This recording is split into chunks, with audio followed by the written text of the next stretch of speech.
नमस्कार, मी सुशील कुलकर्णी. आपण पाहताय अॅनालायझर. सहकारी साखर कारखाने आणि त्यातील बऱ्याचशा विषयांची चर्चा आपण करत आलेलो आहोत. काही विषयामध्ये मी आरोप अजिबात करत नाहीये, आपल्या समोर फक्त वस्तुस्थिती ठेवण्याचा प्रयत्न करतोय.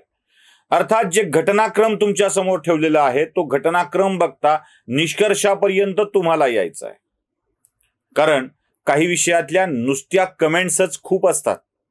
म्हणजे आपण नुसतं बोलून विषय सोडून दिला की त्याचा उलगडा, त्याचा अर्थ सगळ्यांनाच कळू लागतो. म्हणजे मी अशाच एका कारखान्याविषयी मी बोलणार आहे. विषय जयंत पाटलांच्या जवळ आपला मागच्या वेळेला थांबला होता आणि तिथूनच मी सुरुवात करतोय. जयंत पाटलांचा सांगली जिल्ह्यामध्ये राजाराम बापू पाटील सहकारी साखर कारखाना आहे आणि या सहकारी साखर कारखान्यांच्या 4 युनिट्स म्हणजे मूळ कारखान्यांच्या सोबत आणखी 4 युनिट्स कार्यरत आहेत अशी माहिती मी दिली होती. त्यात एका कारखान्याचा उल्लेख केला होता, सर्वोदय सहकारी साखर कारखान्याचा. तोही आता राजाराम बापू पाटील कारखान्याचं युनिट म्हणून चालतो आहे.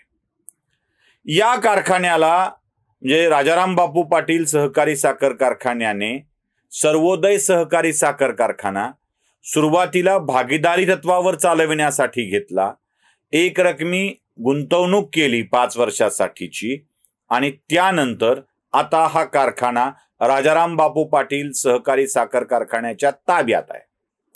अर्थात या कारखान्याचा ताबा पुन्हा एकदा सर्वोदय सहकारी संस्थेच्या सभासदांना आणि सभासदाद्वारे नियुक्त नियामक मंडळाला द्यावा अशा आशयाचे आदेश 2019 साली राज्य सरकारने दिलेले होते.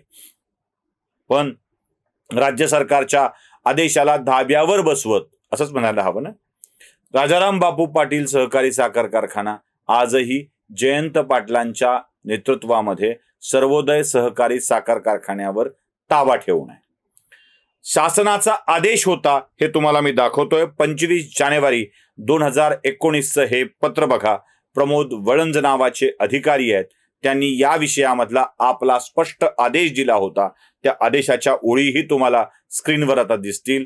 त्यात स्पष्टपणे कळतं आहे की 2013 मध्ये भागीदारी संपुष्टात आली आहे.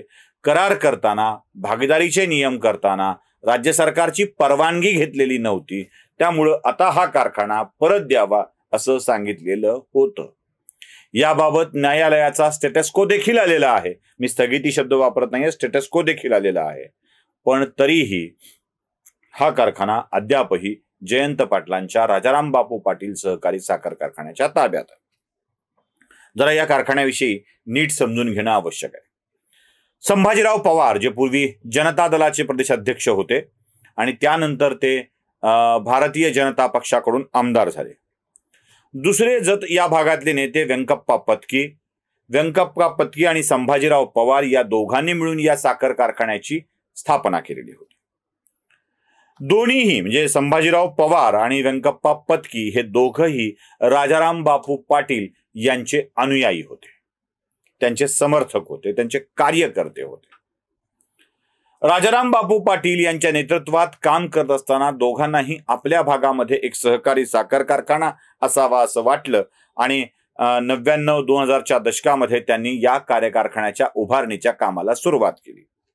साधारणतः 283 एकर जमीन या भागामध्ये यांनी घेतली आणि 2002 साली या कारखान्याच्या गळीत हंगामाला सुरुवात केली. 2012 साली या कारखान्याचं मूल्यांकन करण्यात आलं होतं आणि ते मूल्यांकन होतं 350 कोटी रुपये.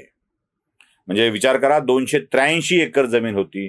मशिनरी, जमीन, इमारती, साखर, एकूण प्रॉपर्टी ही जवळपास 350 कोटीच्या घरात या कारखान्याची होती.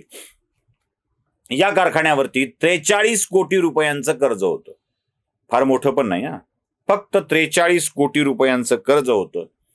आणि कारखान्याच्या मधल्या टप्प्यामध्ये म्हणजे 2010-11च्या टप्प्यामध्ये, 8-9च्या टप्प्यामध्ये एक स्थिती अशी आली होती, नैसर्गिक संकट आलेली होती, ऊसाचं उत्पादन कमी होतं आणि या काळामध्ये कारखान्याला तातडीची फेडण्याची कर्ज ही 6 कोटी रुपयांची झाली होती. आता 6 कोटी रुपये तातडीची देणी द्यायची आहेत, एक नैसर्गिक संकट येऊन गेलेलं आहे, 43 कोटी रुपयांचं कर्ज आहे. ही मंडळी थोडीशी गडबडली, कारण राजकीय राबता नाही आहे, कुठे काही आपली पोहोच नाही आहे. अशा स्थितीमध्ये आता काय करायचं, 6 कोटी द्यायची कुठून, हा प्रश्न त्यांच्यासमोर पडला. आणि त्या काळात राज्याच्या अर्थमंत्रीपदावर जयंत पाटील बसलेले होते. जयंत पाटील राज्याचे अर्थमंत्री होते. जिल्ह्यातच राजाराम बापू पाटील सहकारी साखर कारखाना चालवणारे होते. राजाराम बापू पाटील यांचे हे दोन्ही नेते पत्की आणि पवार दोन्ही अनुयायी होते. म्हणून यांनी सरळपणे जयंत पाटलांच्या केबिनचा रस्ता धरला. जयंत पाटलांशी चर्चा केली आणि पाटलांना सांगितलं की पाटील साहेब, आता आपल्याला हा कारखाना चालवायला हवा, तुम्ही राज्याचे अर्थमंत्री म्हणून काही मदत करा. जयंत पाटलांनी या कारखान्याला मदत करण्याचं कबूल केलं आणि भागीदारीत चालवू असं सांगितलं. म्हणजे मी पैसे गुंतवतो, भागीदारीत चालवू असं सांगितलं. या काळात एक घटना घडत होती. आता अर्थमंत्र्याचा प्रभाव म्हणून घडत होती की आणखी काय घडत होती माहित नाही. जसा कारखाना राजाराम बापू पाटील सोबत भागीदारी करणार आहे याची माहिती या बँकेच्या फायनान्सरला, म्हणजे कारखान्याच्या फायनान्सरला म्हणजे बँकांना कळली, त्या क्षणी सगळ्याच बँकांनी कारखान्याच्या नियामक मंडळाकडे तगादा लावायला सुरुवात केली की तुम्ही कारखाना भागीदारी तत्वावर देत आहात, आमचं कर्ज फेडून टाका. का घडत होतं माहित नाही. कोणाचा दबाव होता? अर्थमंत्र्यांचा दबाव होता, राज्य सरकारचा दबाव होता, की कसली फूस होती, हे कारखाना भागीदारीवर जात म्हणून सांगितलं होतं का काय होतं माहित नाही. पण तगादा लावायला सुरुवात केली.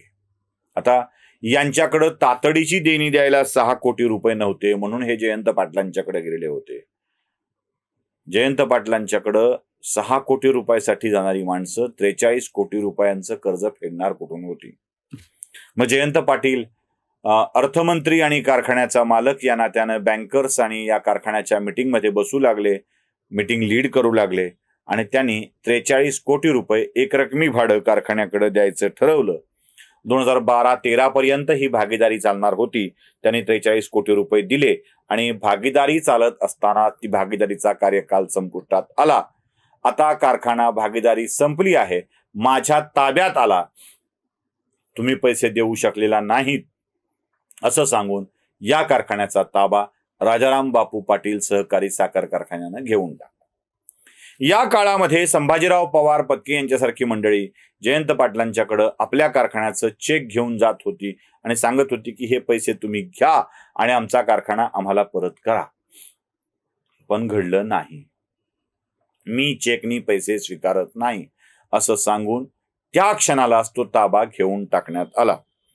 2013 साली भागीदारी संपुष्टात आली, कारखान्याचा ताबा गेला आणि त्यानंतर यांची लढाई चालू झाली, सरकारच्या पातळीवर चालू झाली.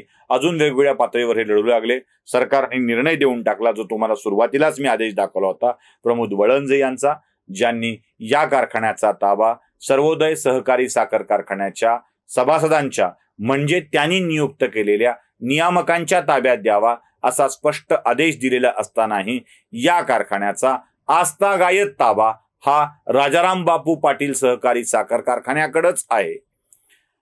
कोणत्याही प्रकारे आपल्या परिसरातल्या सगळ्या साखर कारखान्यांना आपल्याच ताब्यात ठेवायचं, यासाठी काहीही करा, सामदाम दंड भेद ही नीती अवलंबा, यासारखे उद्योग चालू असतात. मी सुरुवातीला सांगितलेलं होतं की राज्य शिखर बँक, फायनान्सर बँका, साखर महासंघ आणि वसंतदादा शुगर इन्स्टिट्यूट ज्या व्यक्तीच्या हातात असते त्यांच्याच हातामध्ये संपूर्ण साखर कारखान्याची धुरा, दिशा, ताबा जात असतो. याला ताबा म्हणायचं का कब्जा म्हणायचं हे तुम्ही ठरवायचं आहे. जयंत पाटलांनी कशा स्वरूपात संभाजीराव पवारांचा सर्वोदय साखर कारखाना आपल्या ताब्यात घेतला याची ही कहाणी मी तुमच्या समोर मांडली आहे. या कहाणीचा अर्थ काय घ्यायचा आहे, अर्थात हे तुम्ही ठरवायचं आहे. व्हिडिओ आवडला असेल तर लाईक, शेअर आणि सबस्क्राईब नक्की करा. धन्यवाद.